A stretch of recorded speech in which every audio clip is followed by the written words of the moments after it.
And we're back to learning JavaScript. Let me show the Math.PI property, which is inbuilt in JavaScript, so you can just use it to display the number pi. Let me show an example. Usually when you calculate the area of a circle,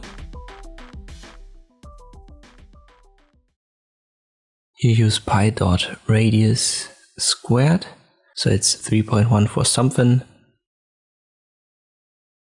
times diameter divided by 2,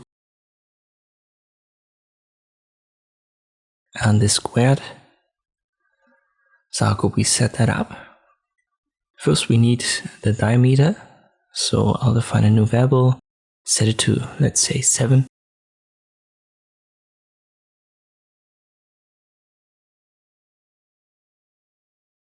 And let us take care of the diameter divided by 2 first.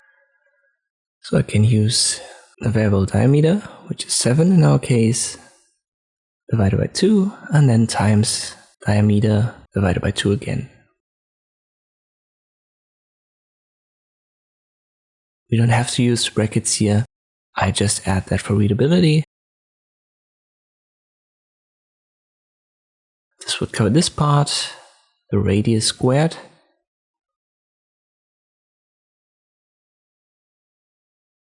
Now we need to add the pi, and this is simply written Math.PI. PI is all capital. Don't forget to add the times in between the Math.PI and our diameter here. Semicolon, and if I print this out now, this should give us the area of a circle with the diameter of 7. And there you go. Let me change the diameter to see if everything runs properly. I'll make that A1.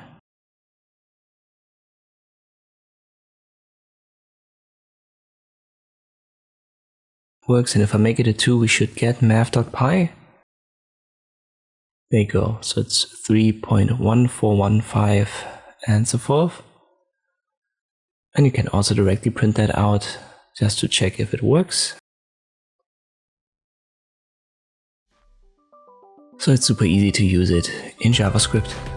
I hope this video was helpful. Thank you for watching, and I'll see you next time.